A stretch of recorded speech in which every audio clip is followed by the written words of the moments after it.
يا بني إسرائيل اذكروا نعمتي التي أنعمت عليكم وأني فضلتكم على العالمين واتقوا يوما لا تجزي نفس عن نفس شيئا ولا يقبل منها شفاعة ولا يؤخذ منها عدل ولا هم ينصرون الحمد لله والصلاة والسلام على رسول الله الحمد لله March মাসের সর্বশেষ আমাদের কোরআনের তাফসীর আমরা শুনেছিলাম। মাঝখানে এক বৈশ্বিক মহামারী করোনার কারণে আমরা সম্মিলিতভাবে একমাত্র জুমা ছাড়া, জুমাও তো আসা নিষেধ ছিল প্রথমে এবং দেশের পরিস্থিতির কারণেই গভর্নমেন্ট নিষেধ করেছিল। আলহামদুলিল্লাহ আবার আমরা সেই মার্চ মাসের পরে আজকে আবার অক্টোবর মাসের আজকে 9 তারিখ, আজকে থেকে আবার আমরা আল্লাহ সুবহানাহু ওয়া তাআলার মহান বাণী, মহান গ্রন্থ, সর্বশ্রেষ্ঠ নবীর উপরে অবতীর্ণ হওয়া সর্বশ্রেষ্ঠ আসমানি কিতাব পবিত্র কোরআনে হাকিমের তরজমা এবং তাফসিরের আমরা তরজমা তাফসিরে অংশগ্রহণ করার সুযোগ লাভ করেছি। আল্লাহ পাক আমাদেরকে আবার এই মজলিসে বসিয়েছেন। আল্লাহ পাক এই করোনায় আমাদেরকে মেরে ফেলেননি, জীবিত রেখেছেন, সুস্থ রেখেছেন। কোরআন শোনার তৌফিক আল্লাহ পাক আমাদেরকে দিচ্ছেন। এই জন্য কালিমাতুশ শুকর আদায় করে পড়ছি আলহামদুলিল্লাহ। আমরা আজকে মহান রব্বুল আলামিনের কাছে মাগফিরাত কামনা করছি আমাদের বিশিষ্ট দুজন মুসাল্লির, যারা এই তাফসিরের হালকার অন্যতম আকর্ষণ ছিলেন। নিয়মিতভাবে তারা এখানে অংশগ্রহণ করছেন। একজন নুরুল আলম আর একজন আব্দুল মজিদ। এই করোনার এই টাইমে তারা, এই 7 মাসে তারা আমাদের কাছ থেকে বিদায় হয়েছেন। আল্লাহ কোরআনের বৈঠকে তারা বসতো, সেই ওসিলায় তুমি তাদেরকে মাফ করে দাও। তাদের কবরকে আয় আল্লাহ কোরআনের নূর দিয়ে পরিপূর্ণ করে দাও। জান্নাতুল ফিরদাউসের বাগিচা তাদের কবরকে বানিয়ে দাও। জান্নাতুল ফিরদাউসের সুউচ্চ মাকাম তাদেরকে নসিব করো। সকলে বলেন আমিন।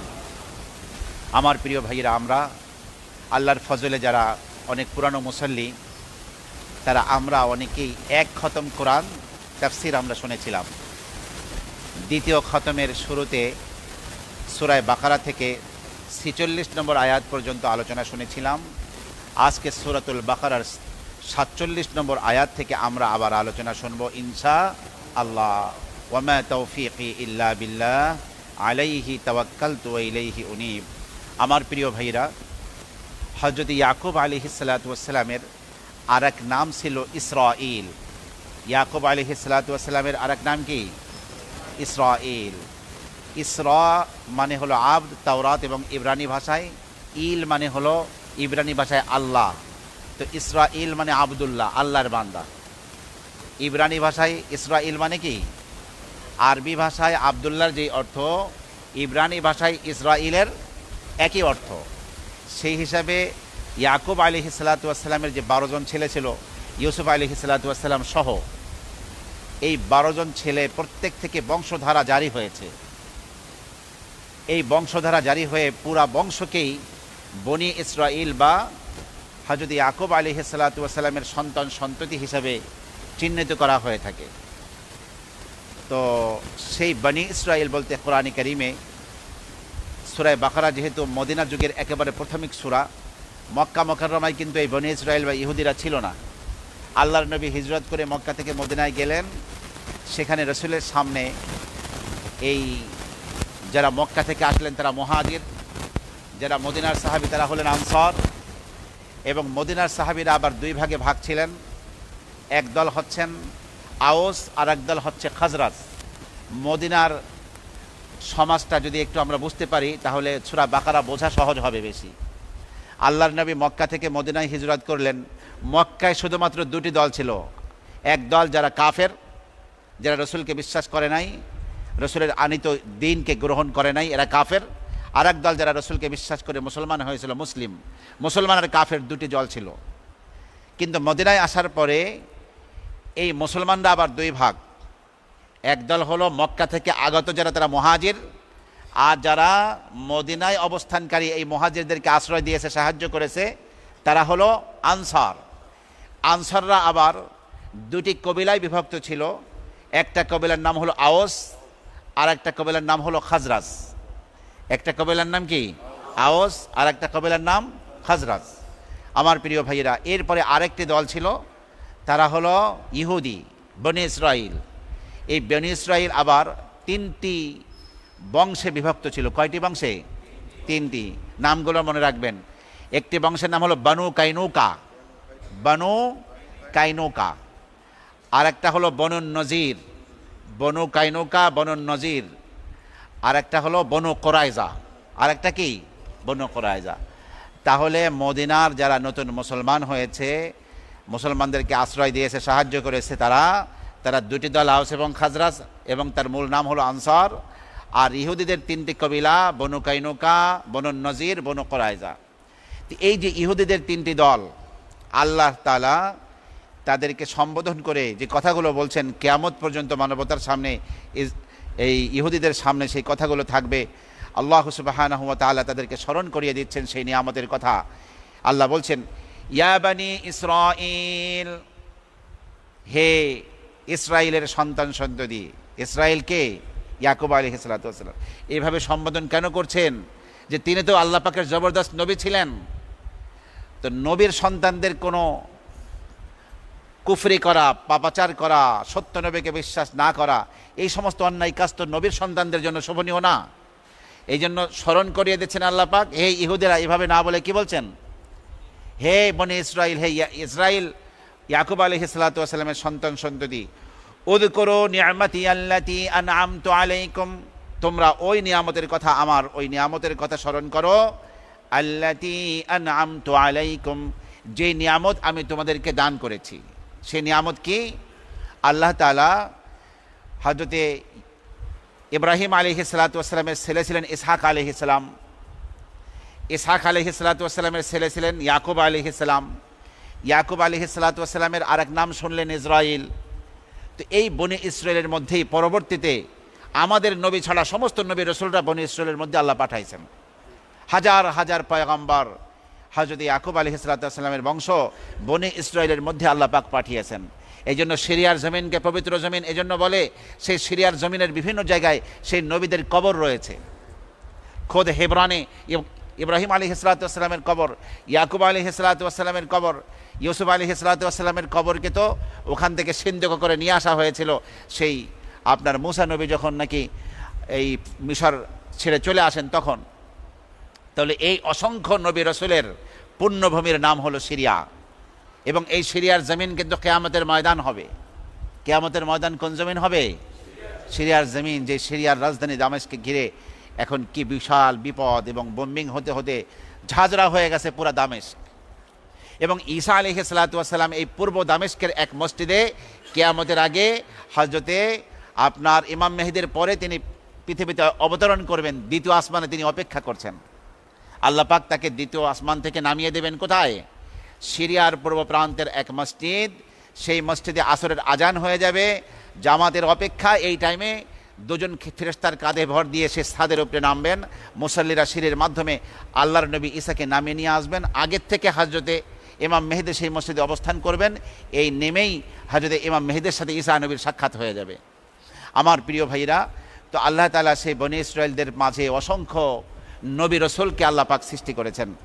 পাশাপাশি আল্লাহ পাক তাদেরকে শুধু নবুয়তি দান করেননি, এই পার্থিব জগতের নেতৃত্ব আল্লাহ পাক তাদেরকে বাদশাহ বানিয়েছেন। বাদশাহ বানিয়েছেন। দেখুন, সুলাইমান আলাইহিস সালাতু ওয়াস সালামকে গোটা পৃথিবীর বাদশাহ বানিয়েছিলেন। সুলাইমান নবী হচ্ছেন হযরত দাউদ আলাইহিস সালাতু ওয়াস সালামের ছেলে। দাউদ আলাইহিস সালাতু ওয়াস সালাম বনী ইসরায়েলের নবী। হযরত সুলাইমান আলাইহিস সালাতু ওয়াস সালামের বনী ইসরায়েলের নবী। অসংখ্য নবী রাসূল, ঈসা আলাইহিস সালাতু ওয়াস সালাম বনী ইসরায়েলের নবী। অসংখ্য নবী রাসূল, অসংখ্য বাদশাকে আল্লাহ রাব্বুল আলামিন পাঠিয়েছেন। তা আল্লাহ বলছেন, তোমরা আমার ওই নিয়ামতের কথা স্মরণ করো যেই নিয়ামত আমি তোমাদেরকে দিয়েছিলাম। এদের বাপ দাদাকে কোনো নিয়ামত দেওয়া মানে তাদেরকে নিয়ামত দেওয়া না কি ভাই? আপনার বাবাকে কেউ কোনো জিনিস দিয়েছিল, বলতে পারে না, এই কোনো বাদশা ডেকে বলতে পারে বাবা মারা গেছে, এই তোমাদেরকে না এই নিয়ামত দিয়েছি। তোমাদেরকে দেওয়া মানেই তোমাদের বাবাদেরকে দেওয়া, এবং সেই নিয়ামতের পরম্পরা তোমরা শুভ ফলাফল তোমরা ভোগ করছো। আমার প্রিয় ভাইয়েরা, তো আল্লাহ বলছেন, ইয়া বনি ইসরাঈল, হে বনি ইসরাঈল, উযকুরু নি'মাতি আল্লাতী আন'আমতু আলাইকুম, তোমাদেরকে আমি যে নিয়ামত দিয়েছিলাম সেই আমার নিয়ামতের কথা স্মরণ করো। ওয়া আন্নী ফাদ্দালতুকুম আলাল আলামিন, আর বিশ্ববাসীর উপরে তোমাদেরকে আমি যে শ্রেষ্ঠত্ব দান করেছি সেই শ্রেষ্ঠত্বের কথা তোমরা স্মরণ করো। তার মানে স্মরণ করে তোমরা আখিরে জামানার পয়গম্বর এসে গিয়েছেন, তোমাদের পূর্বসূরীদের নবীদের উপরে যে কিতাব নাজিল হয়েছিল, মুসা নবী বনী ইসরাইলের নবী, তার উপরে তাওরাত নাজিল হয়েছিল, দাউদ আলাইহিস সালাতু ওয়াস সালামের উপরে জবুর নাজিল হয়েছিল, ঈসা আলাইহিস সালাতু ওয়াস সালাম বনী ইসরাইলের নবী, তার উপরে ইনজিল নাজিল হয়েছিল। সমস্ত আসমানি কিতাবসমূহে আখিরে জামানার পয়গম্বরের নাম সেখানে রয়েছে। সমস্ত কিতাবে আখিরে নবীর নাম কি রয়েছে, এবং শুধু নামই না, তার চেহারার গঠন কেমন হবে তাও আলোচনা আছে, হুলিয়া মুবারক সেখানে আছে। এবং কোরআনে তো এক আয়াতে আল্লাহ বলছেন জি আরিফুনাহু কামা ইয়ারিফুনা আবনাআহুম, ইহুদিরা এরা আমার নবী মুহাম্মদকে সেইভাবে চেনে যেমন তাদের ছেলেদেরকে তারা চিনে, নিজের সন্তানদেরকে যেভাবে মানুষ চিনে যে আমার ছেলে, এ ব্যাপারে কোনো সন্দেহ থাকে না, তেমনিভাবে আমাদের নবী মুহাম্মদ সাল্লাল্লাহু আলাইহি সাল্লামকে ইহুদিরা সেইভাবে সত্য হিসাবে চিনত, কিন্তু মানত না কেন? হিংসাবশত, যে উনি বনী ইসরায়েলের মধ্যে কেন হলেন না। বনী ইসরায়েলের মধ্যে নবী হতে হবে, আল্লাহ পাক তো এমন কোনো শর্ত দেননি। 2 নম্বর কথা হলো, তিনিও তো ইব্রাহিম আলাইহিস সালাতু ওয়াস সালামের সন্তান, আমাদের নবী। কারণ আমাদের নবী সাল্লাল্লাহু আলাইহি ওয়াসাল্লাম যে পরম্পরায় দুনিয়ায় এসেছেন, আমাদের নবীর বংশের 3টা ধারা আছে। কয়টা ধারা? সবাই বলেন কয় ধারা? আমাদের নবী থেকে আদনান পর্যন্ত 14 পুরুষ এক ধারা, আদনান থেকে হজরতে ইসমাইল আলাইহিস সালাতু ওয়াস সালাম পর্যন্ত আরেক ধারা, ইসমাইল আলাইহিস সালাতু ওয়াস সালাম থেকে নিয়ে আদম নবী পর্যন্ত আরেক ধারা, 3টি ধারা। তো আমার প্রিয় ভাইয়েরা, তো হজরতে ইব্রাহিম আলাইহিস সালাতু ওয়াস সালাম যিনি সমস্ত নবীদের পিতা, আবুল আম্বিয়া, তার এক ছেলে ছিল ইসহাক, তিনি হজরত সারার গর্ভে জন্মগ্রহণ করেছিলেন। আর এক স্ত্রী ছিল হাজেরা, যাকে মক্কায় রেখে গিয়েছিলেন। সে হাজেরার গর্ভজাত সন্তানকে ইসমাইল, তো তিনিও তো কি ইসহাক আলাইহিস সালাতু ওয়াস সালাম আর হজরতে ইসমাইলের মধ্যে পার্থক্য কি? 2জন ভাই, তো সৎ ভাই, একজনের মা হাজেরা আর একজনের মা হলো কি সারা। কিন্তু হিংসাবশত কেন বনী ইসরায়েলের মধ্যে নবী কেন আসলো না? আমাদের নবীকে সুস্পষ্টভাবে নবী, আখিরে নবী, পবিত্র কোরআন দেখে, নবীকে দেখে মক্কায় জন্মগ্রহণ করবেন, মদিনায় হিজরত করবেন, সব কথাগুলো জেনেও তারা বিশ্বাস করেনি। এই জন্য আল্লাহ পাক প্রথমে স্মরণ করিয়ে দিয়েছেন তোমাদেরকে কী কী নিয়ামত দিয়েছে স্মরণ করো। এরপরে আল্লাহ বলেন ওয়াত্তাকু ইয়াওমান লা তাজজি নাফসুন আন নাফসিন শাইআ, তোমরা ওই দিনকে স্মরণ করো, ওই দিনকে ভয় করো। লা তাজজি নাফসুন আন নাফসিন শাইআ, যেই দিন কেউ কারো কোনো কাজে আসবে না, কেউ কারো কোনো উপকার করতে পারবে না। কিয়ামতের দিন সবাই নিজেকে নিয়েই ব্যস্ত থাকবে, সবাই নাফসি নাফসি বলবে, হায় আমার কি উপায়, আমার কি উপায়, কেউ কারো কোনো কাজে আসবে না। ইয়াকুলু ইব্রাহিম আদম সফিউল্লাহি নাফসি নাফসি, এমন একটা পর্যায়ে আল্লাহ পাকের এমন ক্রোধ, রাগ থাকবে কিয়ামতের দিন যে আল্লাহর কুদরতি হাতের তৈরি আদম, বাবা আদম, তিনি নাফসি নাফসি বলবেন। ইয়াকুলু ইব্রাহিম খলিলুল্লাহি নাফসি নাফসি, আল্লাহর জন্য যেই কোরবানি ইব্রাহিম করেছেন তারপরেও তিনি কি বলবেন? নাফসি নাফসি বলবেন। কঠিন সেই দিনকে তোমরা ভয় করো, যেদিন কেউ কারো কোনো কাজে আসবে না।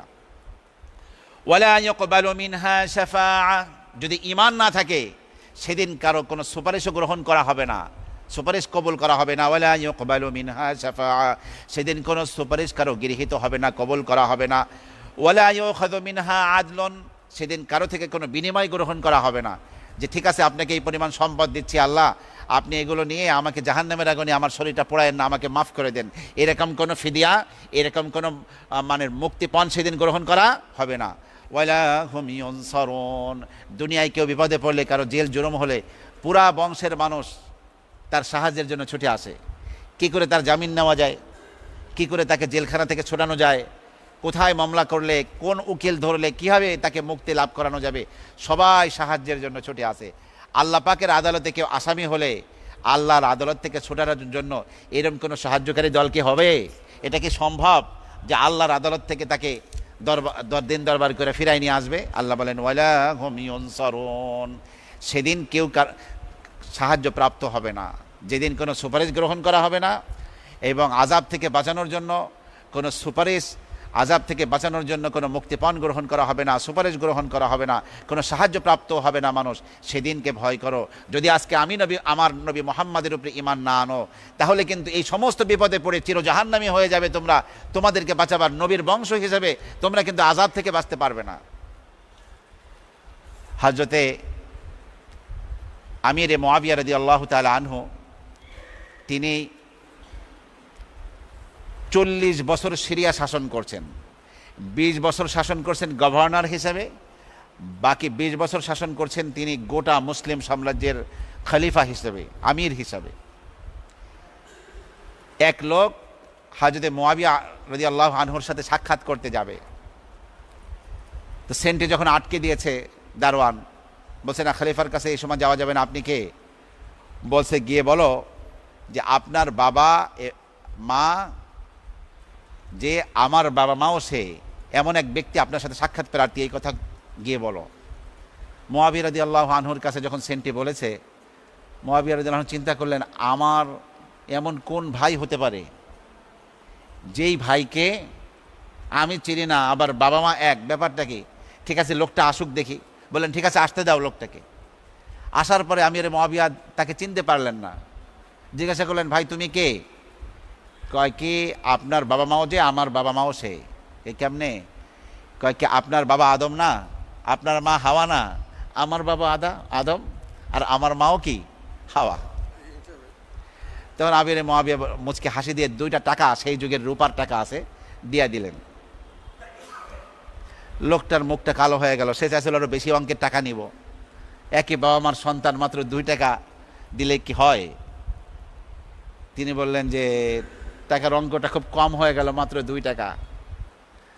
মুআবিয়া রাদিয়াল্লাহু আনহু বললেন ভাই তুমি যেই পরিচয় আমার বাবা মার পরিচয় দিয়েছো, ওই পরিচয় হিসাবে যদি আমি 2 টাকা করেও দিতে যাই, তাহলে গোটা মুসলিম সাম্রাজ্যের সমস্ত মানুষকে আমার 2 টাকা করে দিতে গেলে রাজস্বের অবস্থা কি হবে তুমি চিন্তা করো। আমার প্রিয় ভাইরা, তো সবাই যদি বলে আমি পীরের ছেলে, আমি অমুক বুজুর্গের ছেলে, নিজের কোনো আমল নাই, এই পরিচয় দিয়ে কিন্তু মাপ পাওয়া যাবে না সেদিন। বলছে দাদার পরিচয় গাধা, বাপের পরিচয় আধা, নিজের পরিচয় শাহজাদা। তুমি কি নেক আমল নিয়ে আসছো সেটার বলো, তুমি কার ছেলে, কোন বুজুর্গের ছেলে, কোন ওলির ছেলে, কোন বুজুর্গের মুরিদ, এটা দেখা হবে না। আমাদের নবীর সবচেয়ে প্রিয়কে দুনিয়ার মধ্যে বলতে পারবেন? ফাতেমাতুজ জাহরা রাদিয়াল্লাহু আনহা। আমাদের নবীর এই ভূপৃষ্ঠের মধ্যে সবচেয়ে প্রিয় কে? ফাতেমা। আল্লাহর নবীর স্ত্রী হযরতে খাদিজার মৃত্যুর পরে আল্লাহর নবীর সমস্ত খেদমত আঞ্জাম দিয়েছেন যে ছোট্ট মেয়েটি, তিনি হচ্ছেন ফাতেমা। এবং একমাত্র সন্তান রাসূলের বেঁচে ছিলেন মৃত্যুর সময়, তিনি হচ্ছেন ফাতেমাতুজ জাহরা রাদিয়াল্লাহু আনহা। সেই জাহরা থেকেই তো জামিয়া আল আজহার, আজহার বিশ্ববিদ্যালয়। আমার প্রিয় ভাইরা, সেই ফাতেমাকে একদিন রাসূল ডেকে বললেন ইয়া ফাতেমাতু আনকিদি নাফসাকি আনিন নার, এই ফাতেমা নেক আমলের মাধ্যমে নিজেকে তুমি জাহান্নামের আগুন থেকে বাঁচাও। তুমি আখিরে জামানার পয়গম্বর মুহাম্মদুর রাসূলুল্লাহর তুমি মেয়ে বইলা কিয়ামতের দিন এই পরিচয় তুমি মুক্তি পাবে না যদি তোমার নেক আমল না থাকে। ইয়া ফাতেমাতু আনকিদি নাফসাকি আনিন নার লা উগনি আনকি মিনাল্লাহি শাইআ, কিয়ামতের দিন আমি তোমার নেক আমল না থাকলে আমি কিছু তোমার জন্য করতে পারবো না। ইয়া আব্বাস ইবনে আব্দুল মুত্তালিব আম্মু রাসূলিল্লাহ, হে নবীর চাচা আব্বাস, আপনি আজকে আমার কাছে যা বলার বলুন, যা চাবার চেয়ে নেন। আমি কিন্তু কিয়ামতের দিন আপনার নেক আমল না থাকলে আপনি এই কথা বলবেন যে আমি নবীর চাচা ছিলাম, এই কথা বলে কিন্তু আপনাকে আমি জাহান্নাম থেকে মুক্তি দিতে পারবো না। আল্লাহর নবীর আপন চাচা আবু তালেব এত সাহায্য করলেন নবীকে, তারপরেও ঈমান না আনার কারণে জাহান্নামের আগুন থেকে তিনি বাঁচবেন না। তাকে জাহান্নামের সবচেয়ে লঘু শাস্তি, হালকা শাস্তি, এক জোড়া লোহার স্যান্ডেল পরিয়ে দেওয়া হবে। সেই লোহার স্যান্ডেল, আগুনের স্যান্ডেল পরিয়ে দেওয়া হবে। সে আগুনের স্যান্ডেলের তাপে মাথার মগজগুলো টকবক করে ফুটতে থাকবে। এটা হলো সবচেয়ে জাহান্নামের হালকা শাস্তি। তো তিনি মনে করবেন এটা হলো সবচেয়ে কঠিন শাস্তি। ওয়া ইন্নাহু লাআহওয়ানুহুম আযাবান, অথচ এটা হলো জাহান্নামের সবচেয়ে লঘু, সবচেয়ে হালকা শাস্তি। আমার প্রিয় ভাইয়েরা, খবরদার, নিজের আমল ছাড়া কারো মাধ্যমে আমি কিছু করে যাব। আবার অনেকে ভণ্ডরা বলে নিজের মুরিদকে, আরেক তোমার চিন্তা নাই, এই দরবারে যখন আইসো এমনি যাইবাগা, নিজের খবর নাই, হে আর একজনকে বেহেশতের টিকিট দেয়। এ তো তাহলে হয়ে গেল পোপ এবং পাদ্রী খ্রিস্টানদের মতো। খ্রিস্টান পোপ পাদ্রীরা বেহেশতের টিকিট দেয়। কাকে এই তুমি বেহেশতের টিকিট নিলে না, কাকে স্যার কী করতে হবে? মুকাদ্দাস বাপ আমার কি করতে হবে? বলছে তুমি 50,000 টাকা নিয়ে আসো, তোমার একটা বেহেশতের টিকিট দিয়ে দেবো আমি। তো 50,000 টাকা নিয়ে বাবারে দিছে হাদিয়া। হ্যাঁ, ওইটা নিয়ে একটা সবুজ কাগজ লিখে দিছে যে তোমার বেহেস্তের একটা প্লট দিয়ে দেওয়া হলো, বেহেস্তের একটা প্লট পাইবা তুমি। 50,000 টাকা ঘুষ লইয়া বেহেস্তের প্লট বিক্রি হয়। আয় হায়, চির জাহান্নামী খ্রিস্টান হ্যাঁ তার দলবলের লোকদেরকে জান্নাত বিক্রি করে। পাগলামি আর কাকে বলে দুনিয়ায়! খবরদার ভাইরা আমার, এই সমস্ত অপসংস্কৃতি আল্লাহ রাব্বুল আলামিনের সামনে কিয়ামতের দিন যেখানে নবী রাসূলরা তটস্থ থাকবে, সেদিন কি অবস্থা কার হবে। আর আজকে বেহেশত একে অপরে দিচ্ছে। একজন মারা গেছে, তার মাকে একজনে বলতেছে ভয় পায়েন না, মনকে নকরের প্রশ্ন দিয়ে আপনার ছেলেকে আটকান যাবে না, আপনার ছেলের কাফনের মধ্যে আমি ছোট্ট একটা কাগজ লিখে দিছি। পীর সাহেব কাফনে একটা কাগজ লিখে দিয়েছে, মনকে নকের হার সাথে ভালো ব্যবহার করবো, আপনার কোনো চিন্তা নাই। আল্লাহ আল্লাহ আল্লাহ পাকের জাত নিয়ে, আল্লাহর জগৎ নিয়ে এই ধরনের হাসি খেলার কোনো অর্থ নাই ভাইরা আমার, কোনো অর্থ নাই। কার কি অবস্থা হবে আমরা কেউ জানি না। সেই জগতের ভয়ে আল্লাহর প্রিয় বান্দারা কান্নাকাটি করতে করতে অন্ধ হয়ে গেছে। আল্লাহর প্রিয় বান্দাদের মুখে হাসি থাকতো না এই ভয়ে, কারণ আমার যেন কি গতি হয় আমি তো বলতে পারি না। সেখানে যদি কেউ বলে আমি তো বেহেশতে গেছি, তোকে সবাই লয়ে যাব, জাহাজ ভরে নিয়ে যাব, নৌকা ভরে নিয়ে যাব, হ্যাঁ বাস ট্রাক ভরা উড়োজাহাজ ভরে নিয়ে যাব, এ সমস্ত পাগলামি। আল্লাহ সুবহানাহু ওয়া তাআলা কার সাথে কি ব্যবহার করবেন এটা কেউ বলতে পারে না।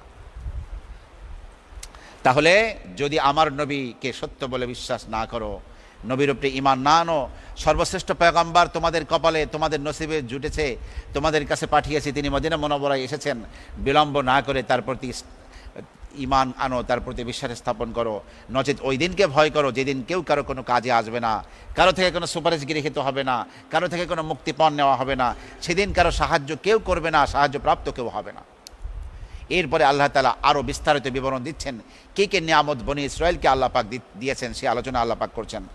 ওয়াইদ নাজ্জাইনাকুম মিন আলি ফিরআউনা ইয়াসুমুনাকুম সুআল আযাবি ইউযাব্বিহুনা আবনাআকুম ওয়া ইস্তাহয়ুনা নিসাআকুম ওয়া ফি যালিকুম বালাউম মির রাব্বিকুম আযীম। আমার প্রিয় ভাইয়েরা, ফিরআউন তার নাম ছিল ওয়ালিদ। ফিরআউনের নাম ছিল কি? বাবার নাম ছিল মুসআব, দাদার নাম ছিল রায়্যান। ওয়ালিদ ইবনে মুসআব ইবনে রায়্যান। আর ফিরআউন ছিল তদানীন্তন মিশরে যারাই শাসক হতো, ক্ষমতা প্রদান হতো, তাদেরকে ফিরআউন নামে ডাকা হতো। এখনও মিশরে বহু ইন্স্যুরেন্সের সাইনবোর্ড শোয়া পায়, আল ফিরআউনিয়াতুল তামিন, ফিরআউনি ইন্স্যুরেন্স। কিন্তু ফিরআউনকে কোরআন নিন্দার ভাষায় ব্যবহার করেছে বলে কোনো মুসলমান ফিরআউনি নামটাকে কি করতে পারে না, সম্মানজনকভাবে দেখতে পারে না। তো ফিরআউন আসলে কোনো ব্যক্তি বিশেষের নাম না, এটা হলো কি মিশরের রাজ ক্ষমতায় যারাই থাকতো, ক্ষমতা প্রদানকে কে বলা হতো? ফিরআউন বলা হতো। যেহেতু সে দেশের মানুষ হযরত মুসা আলাইহিস সালাতু ওয়াস সালামের প্রতিদ্বন্দ্বী ফিরআউনকে ফিরআউন হিসাবে জেনেছে, কোরআনও তাকে ফিরআউনই বলেছে।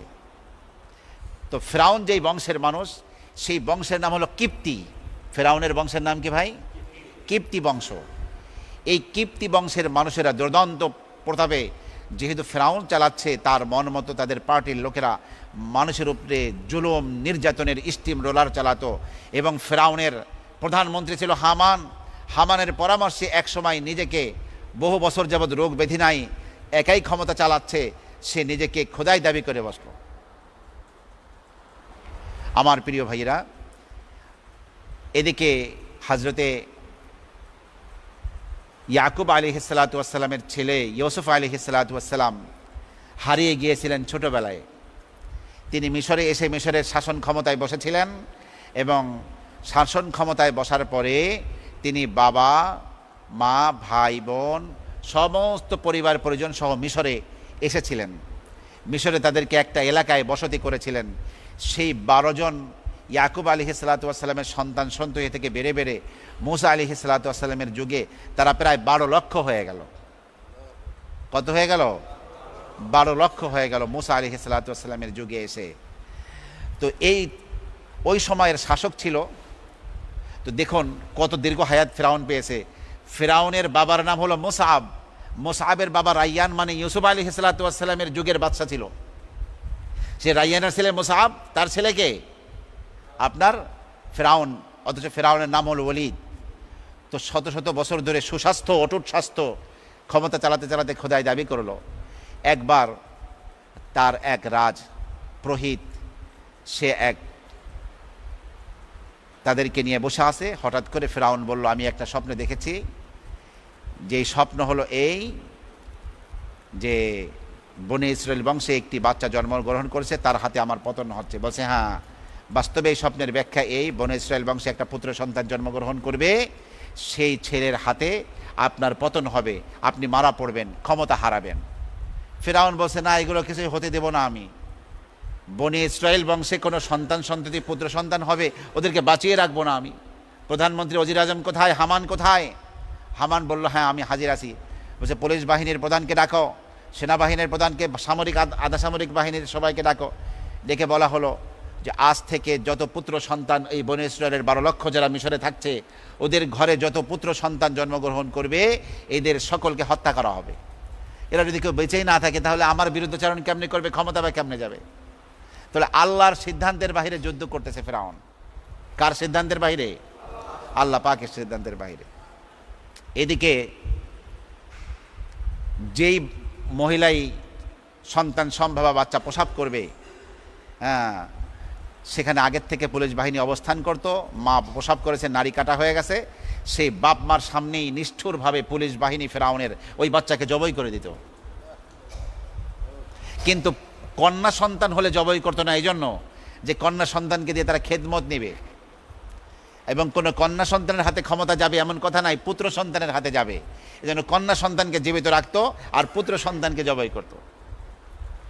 কিছুকাল পরে তার কিছু পরামর্শ উপদেষ্টারা বলল যে যেভাবে বনী ইসরায়েলের যুবকদেরকে জবাই করছেন, ছেলেদেরকে, শিশু বাচ্চাদেরকে, এদেরকে দিয়ে সমাজের নিম্ন কাজগুলো আমরা নিচ্ছি। তারা আমাদের ধোপা, তারা আমাদের নাপিত, তারা আমাদের মেথর, তারা আমাদের রাস্তাঘাট ঝাড়ু দেয়, আমাদের মিশরকে সুন্দর করে রাখে। এরা যদি প্রোটেকশন আপনি বন্ধ করে দেন হত্যা করতে করতে, এই কাজগুলো একসময় আমাদের করা লাগবে। ফেরাউন বলল, তাহলে উপায় কি? তখন পরামর্শ করে, ওরা যেমন মাথার মধ্যে গোবর না থাকলে কোনো মানুষ নিজেকে খোদাই দাবি করে নাকি? বলছে, ঠিক আছে, এক কাজ করি, 1 বছর বাচ্চাদেরকে জবাই করা হবে, ছেলেদেরকে, আর 1 বছর জবাই করা হবে না। এই ভ্যাম্বল আর ভম্বলরা বুঝলো না, যেই বছর জবাই করা হবে না ওই বছরই ওই পুত্র জন্মগ্রহণ করতে পারে যার হাতে তোমার পতন হবে। কিন্তু আল্লাহ পাকের কুদরত, আল্লাহ বললেন, ঠিক আছে, যেই বছর তুই জবাই করবি ওই বছরই আমি কি করব, আমার মুসারে পাঠাবো। মুসার বড় ভাই হারুন গর্ভে আসলেন ওই বছর, যেই বছর বাচ্চাদেরকে জবাই করা হয় না। তো হারুন আলাইহিস সালাতু ওয়াস সালাম বেঁচে গেলেন, কিন্তু মুসার মা মুসাকে নিয়ে গর্ভবতী হলেন যেই বছরে তিনি ভূমিষ্ঠ হবেন, জন্মগ্রহণ করবেন, ওই বছর হলো ওই বছর যেই বছর কি করা হয়, জবাই করা হয়।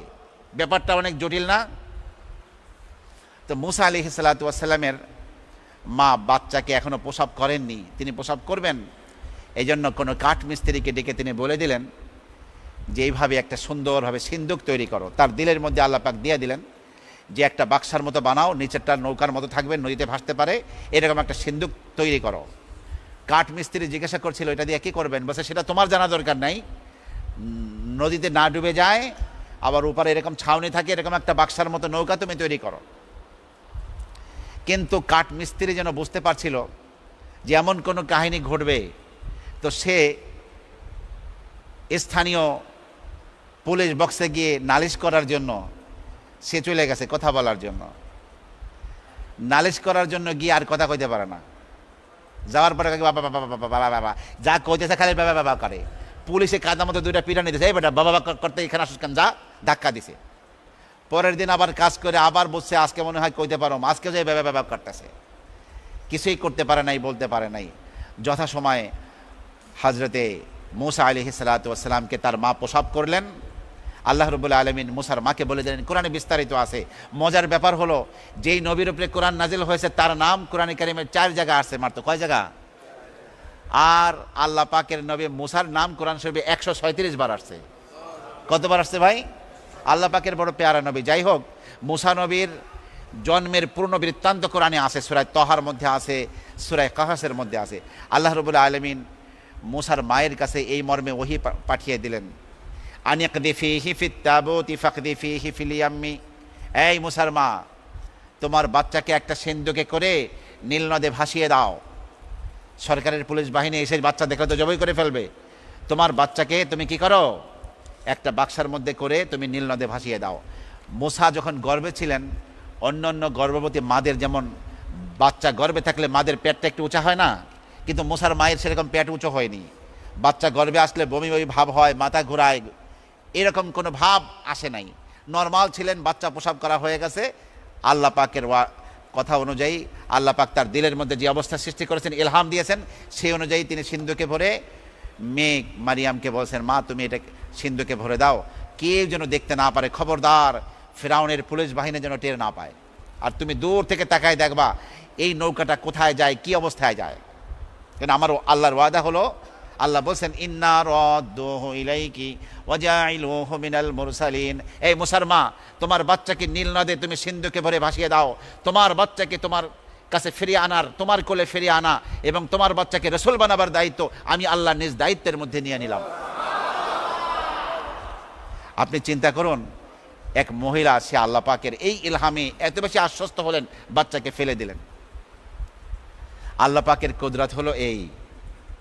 ফিরআউন মুসা আলাইহিস সালাতু ওয়াস সালামকে আসতে দিবে না বইলা তাফসীরকাররা বলছেন ৯৩,০০০ শিশুকে জবাই করছে। কত? ৯৩,০০০। বনি ইসরায়েলের ১২ লক্ষ পরিবারের ৯৩,০০০ শিশুকে জবাই করছে। এই পাপিষ্ঠ আল্লাহ কয়, আমার মুসারে তুই আসতে দিবি না? তোর যার হাতে পতন হবে তাকে আসতে দিবি না? আমি আমার মুসাকে আনবো এবং তোর ঘরে তোর পয়সা দিয়া প্রতিপালিত হবে। দেখ, সেই ব্যবস্থা আমি আল্লাহ করতেছি। মুসার বোন দূর থেকে লক্ষ্য করছে সিন্ধুক কোথায় যায়। সিন্ধুক ঘুরতে ঘুরতে এসে একেবারে ফিরআউনের রাজপ্রাসাদের পাশে যে ঘাটলা, যেখানে ফিরআউনের বাদীরা তখন গোসল করছিল, স্রোতের বিপরীত দিক ধীরে ধীরে একটা বাক্সা সেখানে আসতেছে। তো ঔৎসুক্য নিয়ে সেই ফিরআউনের দাসীরা সেটাকে খুলে দেখে আকাশের পূর্ণিমার চাঁদের মতো একটা ফুটফুটে বাচ্চা খেলা করতেছে নৌকার মধ্যে, ছোট্ট নৌকার মধ্যে। তো নবীদের চেহারা এমনি সুন্দর থাকতো। আর আল্লাহ পাক নবী মুসা সম্পর্কে কোরআনে বলছেন সূরা তহার মধ্যে, ওয়া আলকাইতু আলাইকা মাহাব্বাতাম মিন্নি ওয়া লিতুসনা আলা আইনি। মুসা, আমি আমার পক্ষ থেকে বিশেষ এক প্রেম ভালোবাসার ছাপ তোমার চেহারার মধ্যে আমি দিয়ে রাখছিলাম, যাতে আমার স্নেহ মমতায় তুমি প্রতিপালিত হতে পারো। যেই দেখতো নবী মুসাকে পাগল হয়ে চুমো খাবে, বুকে নেবে, এরকম চেহারা আল্লাহ পাক দিয়েছিলেন। এমনও আমাদের কাছে যদি কেউ আসে, স্বামী স্ত্রীর মধ্যে মিল নাই, আমরা ওই আয়াত পরে ফু দেই আর কই মিষ্টি স্বামীরও খাওয়াই দেন, স্ত্রীর খাওয়াই দেন, বাস দুজনের মধ্যে মিল মিলাপ তৈরি হয়ে যাব। ওই আলকাইতু আলাইকা মাহাব্বাতাম পরে আমরা ফু দেই, বুঝলেন? তো যাই হোক ভাইরা আমার, তো এই ফিরআউনের সেই বাদীরা হযরত শিশু নবী মুসার চেহারা দেখেই পাগল পরা হয়ে বুকে চুমা খেলো। তারা কারাকারি করতেছে কে বুকে নেবে। হ্যাঁ, জলদি করে সম্রাজ্ঞী আসিয়া, ফিরআউনের স্ত্রী, অত্যন্ত সুন্দরী ছিলেন, কিন্তু সেই গর্ভে কোনো সন্তান হয়নি। তো দিয়ে এই বাচ্চাকে তার কাছে দিয়েছে যে একটা ফুটফুটে বাচ্চাকে আমরা নীলনদে এভাবে পেয়েছি। সম্রাজ্ঞী আসিয়া আবার এই বাচ্চাকে দেখেই সাথে সাথে চুমো খেয়ে কোলে নিয়েছে। আর আল্লাহ পাক যে ভালোবাসার ছাপ দিয়েছিলেন পুরাটাই আসিয়া পেয়ে গেছে। আসিয়া একেবারে প্রথম দিনই মায়ের মতো সন্তানের প্রতি মায়ের যে মমতাবোধ, যে ভালোবাসা, যে হৃদ্যতা, সেই ভালোবাসা, সেই মমতাবোধ, সেই হৃদ্যতা আসিয়ার হৃদয়ের গহীনে প্রবেশ করেছে। বাচ্চা হিসেবে প্রতিপালনের জন্য বুকে জড়িয়ে নিয়েছেন তিনি, এবং সাথে সাথে খুশি হয়ে, নিজের তো কোনো পেটের বাচ্চা নাই, দৌড় দিয়ে স্বামীর কাছে চলে গেছে। এই দেখেন কত সুন্দর একটা বাচ্চা। হাদিহি কুররাতু আইনিল লি ওয়া লাক, সূরা কাসাসের মধ্যে রয়েছে যে এই বাচ্চাটা আমার চক্ষু শীতলকারী হবে, আপনার চক্ষু শীতলকারী হবে, আমরা পালবো, আমি পালবো। আপনি কি বলেন? ফিরআউনকে এই এই এই এই এই নিশ্চয়ই কোনো বনী ইসরায়েলের বাচ্চা হবে। আমার পুলিশ বাহিনীর ভয়ে হয়তো তাকে নদীতে ভাসিয়ে দিয়েছে। এই জল্লাদ বাহিনী কোথায়? জলদি করে এটাকে জবাই করো। সম্রাজ্ঞী আসিয়া, কি ভাই, স্ত্রীর কাছে মাতব্বরি তো চলে না। সবাই বাহিরে ওসি সাহেব থাকে, এসপি সাহেব থাকে, ঘরে গিয়ে ওসিগিরি করলে সংসার চলবো? স্ত্রীকে কিছু বললে যদি ওসির মতো ধমক দেয়, কয় ভাই আপনার অফিস ওসিগিরি আপনি থানায় গিয়ে দেখান। এটা আপনি বাবাদের, ছেলে মেয়েদের বাবা, আপনি একজন নারীর স্বামী, আপনি স্বামী হয়ে ঘরে ঢুকেন, বেশি পাগলামি দেখেন না। পীর চেনে না মায়, পীর চেনে না গায়ে, পীর চেনে না ঘরের জন্য নয়। মায় কোনো ছেলে পিসাব হইলেও মানতে চায় না। আমার পোলা ছোটবেলায় পায়খানা কইরা গোল হইয়া পায়খানার মধ্যে শুয়ে থাকতো, হ্যাঁ নি আবার পীর হইছে। গ্রামের পোলাপান পীর হইলে কেউ মানতে চায় না। ছোটবেলায় আমাদের সাথে হাডুডু খেলছে, আমাদের সাথে ফুটবল খেলছে, আজকে পীর হয়ে গেছে, না ও পীর না। আর কোনো মহিলার স্বামী যদি পীর হয় কবে আমাকে হেতনে আবার পীর, এটা কেউ মানবার চায় না। ফেরাউনকে ধমক দিয়ে আসিয়া বলছে, আমি বললাম কি আপনি বললেন কি? আমি বললাম এটাকে পালবো, এরকম চাঁদের মতো ফুটফুটে চেহারা, এরকম একটা বাচ্চা দুনিয়ায় কোথায় পাবো? আমার তো কোনো বাচ্চা নাই, আপনারও কোনো বাচ্চা নাই, চলে নাকি পালবো? আর আপনি জবাই করার জন্য ব্যস্ত। স্ত্রীর ধমকে সেই যাত্রা থেমে গেল। কিন্তু এখন সমস্যা বাঁধলো যে আসিয়া তাকে দুধ পান করাবেন, দুধের রমণী কোথায়? তার নিজের বাচ্চা নাই বলে বুকে দুধ নাই। এখন যেই মহিলাদের বুকে দুধ আছে এমন মহিলাদেরকে ডাকা হলো, দেখো তো এই সম্রাজ্ঞী এই বাচ্চাটিকে পালবেন, সম্রাজ্ঞী বাচ্চা হিসেবে নিজের সন্তান হিসেবে গ্রহণ করে নিয়েছেন, তার দুধ কেউ খায় নাকি? সব মহিলাদেরকে ডাকা হলো। আল্লাহ কয় কি, ওয়াহাররামনা আলাইহিল মারাদিআ মিন ক্বাবলু, আমি ইতিপূর্বে সমস্ত নারীদের দুধকে মুসার জন্য আমি হারাম করে দিয়েছি। নবী মুসার সামনে যেই মহিলার স্তনকে পেশ করা হয় দুধ খাওয়াবার জন্য, একেবারে এইভাবে ঠোঁট বন্ধ করে বয়ে থাকে, কারো দুধ হয় মুখে লইব না। আল্লাহর পক্ষ থেকে কুদরতি ইশারায় এই বাচ্চা কি করে? হাসি খেলা সবই করে, মহিলার দুধ দিলে আর ধরে না, সে দুধ কারো দুধ গ্রহণ করবে না। ওই ভিড়ের মধ্যে মহিলাদের হযরতে মুসার বোন সেও ঢুকে গেছে। সে সম্রাজ্ঞী আসিয়াকে ডেকে বলছে, হাল আদুল্লুকুম আলা আহলি বাইতি ইয়াকফুলুনাহু লাকুম ওয়া হুম লাহু নাসিহুন, আমার কাছে একজন মহিলার খোঁজ আছে, আমার মনে হয় হ্যাঁ সেই মহিলার দুধ পান করতে পারে এই বাচ্চা। হঠাৎ করে গোয়েন্দা সংস্থার কর্ণ উৎকর্ণ হয়ে গেল, সজাগ হয়ে গেল, এই বাচ্চাটার সাথে মনে হয় এই মহিলার কোনো সম্পর্ক আছে। সম্রাজ্ঞী আসিয়া ধমক দিলেন গোয়েন্দাদেরকে, ওই দূরে গিয়ে বয়ে থাকবা, আমার কাছে গোয়েন্দাগিরি দেখাতে আসবে না, ভাগো। এই মেয়ে তুমি এদিকে আসো, ভালো করে বলো। কয়েকে আমার কাছে এক মহিলার সংবাদ আছে, সেই মহিলার দুধ পান করতে পারে, কয়েকে জলদি করে নিয়ে আসো। মুসার মা কাছে দৌড় দিয়ে গেছে মুসার বোন আলাইহিস সালাতু ওয়াস সালাম, মা আমাদের ভাইয়া তো এখন সম্রাজ্ঞীর কাছে, কারো দুধ খাইতেছে না, মা জলদি চলো, মনে হয় এখানে কুদরতের কোনো ইশারা আছে, তুমি চলে আসো। হাসতে হাসতে দৌড়াতে দৌড়াতে হযরতে মুসার মা আসতেছেন রাজপ্রাসাদে, ফিরাউনের নীল নদের পাড়ের সেই প্রাসাদ। আসার পরে যেই মুসাকে মুসার মায়ের কোলে দিয়েছে, কারো দুধ পান করে নাই এতক্ষণ, এই ডিবা দিয়া বয়ে রয়েছে মুখ, এখন একেবারে দুধ ধরা শুরু করছে, খাওয়া শুরু করছে। এবার আবার গোয়েন্দাদের কান সোজা করছে, এই মনে হয় আসল মা, যে এ তো বনী ইসরায়েলের মহিলা। সম্রাজ্ঞী আসিয়ার হস্তক্ষেপে গোয়েন্দারা দূরে সরে গিয়েছে। এখন সম্রাজ্ঞী আসিয়া খুশি হয়ে গেছে, বলছে দেখেন আমার এই বাচ্চাকে আপনি প্রতিপালন করবেন, আপনার কে কে আছে? বলছে আমার এই কটা ছেলে, এই কটা মেয়ে, স্বামী সংসার আছে। বলছে আমার রাজপ্রাসাদের এই তো বিশাল ভবন, তো আমার প্রয়োজন হয় না, একটা অংশ ছেড়ে দেবো, মাসে মাসে এই বেতন দেবো, আপনার স্বামীরও কোনো কাজ কারবার করতে হবে না, আপনি আমার এই বাচ্চাকে দুধ খাওয়াবেন, আর আপনাকে ঠিকমতো বেতন বোনাস ঠিকমতো দেওয়া হবে। মুসা আলাইহিস সালাতু ওয়াস সালাম এর মা বলছেন, দেখুন আপনি যদি আমাকে অনুমতি দেন আমি একটু কথা বলি। বলছে বলো। বলছে দেখুন আমার স্বামী সংসার আছে, আমরা এত বড় রাজপ্রাসাদের থেকে অভ্যস্ত না, আমরা সাধারণ মানুষ, আপনি যদি বলেন আপনার এখান থেকে বেশি দূরে না আমাদের বাসা, আমি নিয়মিতভাবে দুধ পান করাবো, আর আপনার বাচ্চাকে দেখার দরকার হলে আমি ডেলি একবার দুইবার দেখাই নিয়ে যাব, কিন্তু আমাকে যদি আপনি অনুমতি দেন আমার বাড়িতেই রেখে ওকে দুধ পান করাতে চাই, আপনি অনুমতি দিলে। এখন দেখলো বাচ্চাকে তো বাঁচাবার কোনো উপায় নাই, এই বাচ্চার দুধে খেয়েছে, এই মহিলা যা বলবে তাই তো শুনতে হবে। তখন সবাই খুশি হয়ে ওই সময় সম্রাজ্ঞীকে খুশি করার লাইগা তাফসীরের কিতাবে কেউ কেউ লিখছেন টাকার বৃষ্টি বর্ষণ শুরু হলো। মহিলার জন্য, মুসার মায়ের জন্য 1 বস্তা টাকা হয়ে গেছে। 1 বস্তা টাকা মুসার বোনের মাথায় দিছে, আর বাচ্চাকে নিয়ে যাচ্ছে। বেতন বোনাস ফেরাউনের থেকে হবে, ফেরাউনের অফিস থেকে হবে, নিজের বাচ্চাকে নিজে দুধ পান করাবে। যখন নিজের বাচ্চাকে কোলে নিয়ে মুসার মা বাড়িতে ফিরছিলেন, আল্লাহ পাকের সামনে শুকরিয়ায় কৃতজ্ঞতায় চোখের পানি দর দর করে পড়ছে।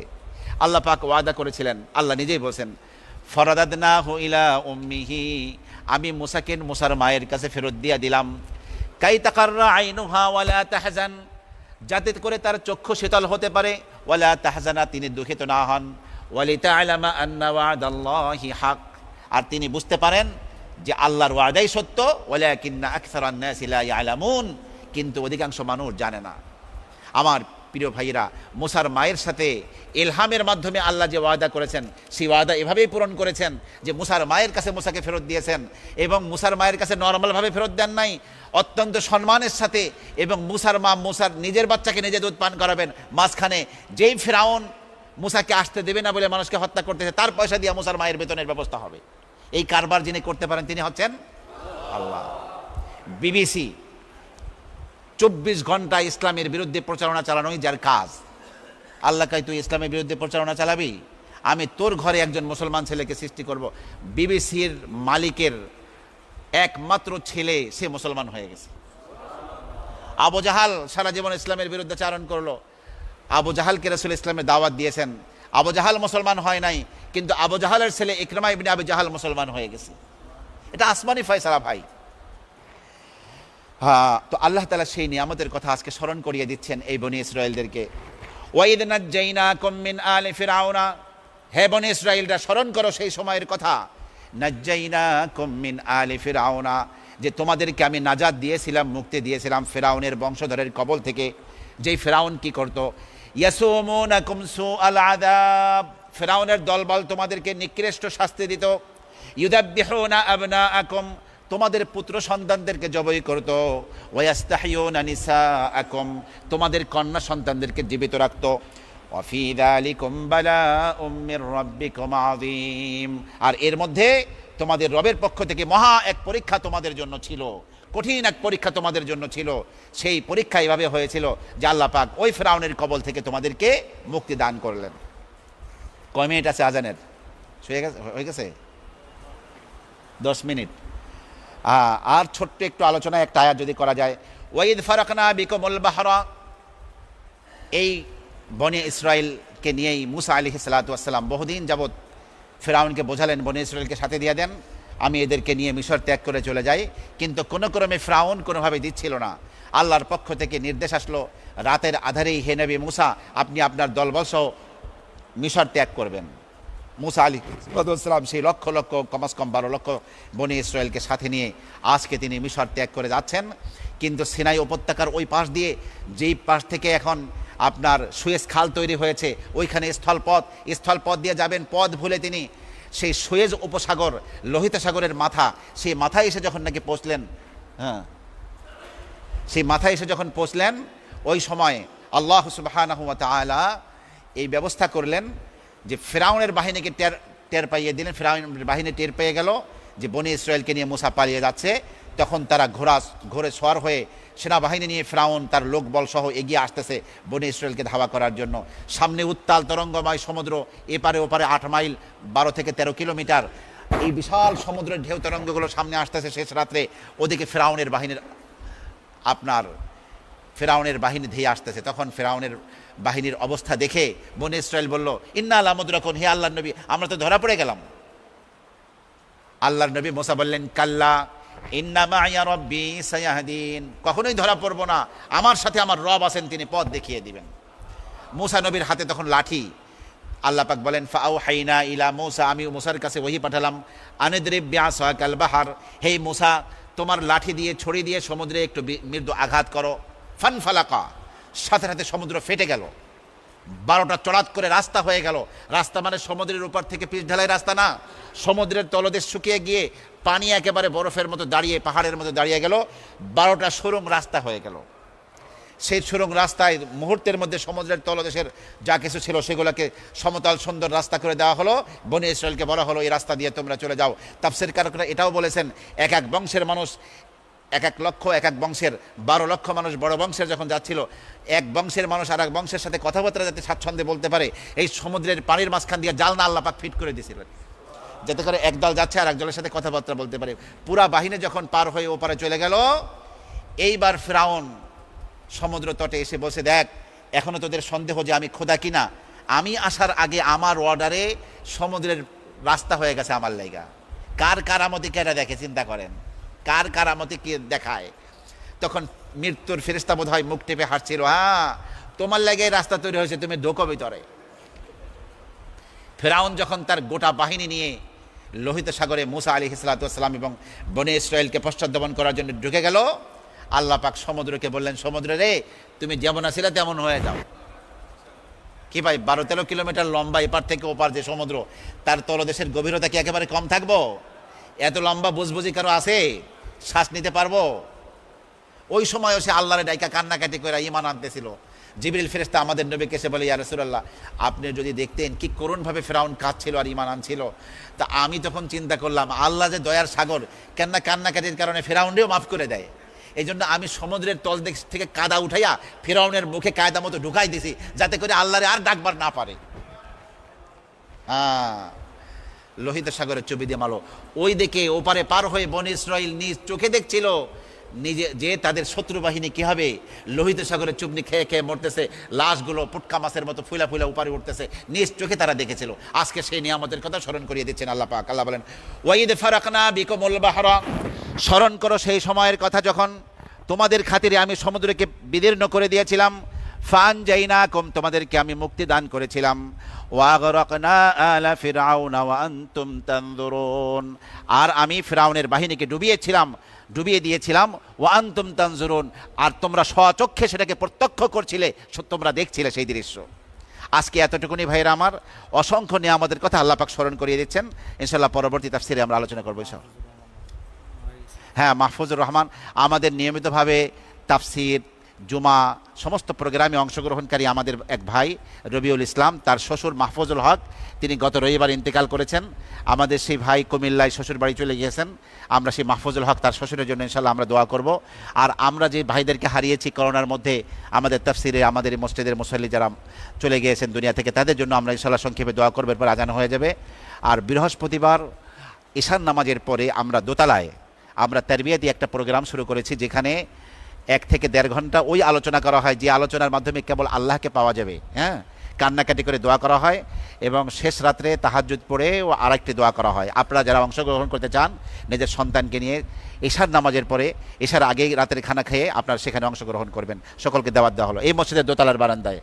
اللهم صل على سيدنا مولانا محمد وبارك وسلم اللهم آمين ربنا ظلمنا أنفسنا وإن لم تغفر لنا وترحمنا لنكونن من الخاسرين رب ارحمهما كما ربياني صغيرا। আয় আল্লাহ মেহেরবানি করে আমাদের তাফসীর মাহফিলকে কবুল করে নিন। আয় আল্লাহ এই মাহফিলের যদি কোনো গোস্তাকি হয়ে থাকে মাফ করে দিন। যেই সওয়াব আপনার শাহী দরবারে মঞ্জুর হয়েছে লক্ষ কোটি গুণ বৃদ্ধি করে আয় আল্লাহ মেহেরবানি করে আয় আল্লাহ আমাদের প্রিয় নবীর রওজা পাকে সোনার মদিনায় পৌঁছিয়ে দিন। বাবা আদম থেকে নিয়ে আজ পর্যন্ত যারা ঈমান নিয়ে কবরে গেছে সকলের রুহের সওয়াব পৌঁছিয়ে দিন। বিশেষ করে সুলতানুল আউলিয়া হযরত শাহ আলী বাগদাদী রাহমাতুল্লাহি আলাইহির রুহের সওয়াব পৌঁছিয়ে দিন। আমরা যারা হাত তুলেছি আমাদের মাতা পিতা আপনজন যারা কবরের বাসিন্দা হয়েছেন তাদের রুহের সওয়াব পৌঁছিয়ে দিন। আয় আল্লাহ বিশেষ করে আমাদের এই তাফসীরের মাহফিলে নিয়মিত বসতেন আমাদের নুরুল আলম সাহেব, নুরুল আলম ভাই, আব্দুল মজিদ ভাই, তাদের রুহের সওয়াব পৌঁছিয়ে দিন। রবিউল সাহেবের শ্বশুর আয় আল্লাহ জনাব মাহফুজুল হকের রুহের সওয়াব আপনি পৌঁছিয়ে দিন। আয় আল্লাহ এর ওসিলা করে সকলের জিন্দেগির ভুল ত্রুটি মাফ করে দিন। জান্নাতুল ফেরদাউসের মেহমান হিসেবে কবুল করে নিন। আয় আল্লাহ আমাদের মধ্যে যারা যে বিপদগ্রস্ত সমস্ত বিপদ থেকে সবাইকে উদ্ধার করে দিন। আয় আল্লাহ মোসাম্মদ রোজিনা নামে একটি বোন 3 মাস ধরে নিখোঁজ, একটি বাচ্চা তার ফুটফুটে রয়েছে, মাদ্রাসায় পড়ছে। আয় আল্লাহ স্বামী স্ত্রীকে হারিয়ে পাগল পরা হয়ে গিয়েছেন।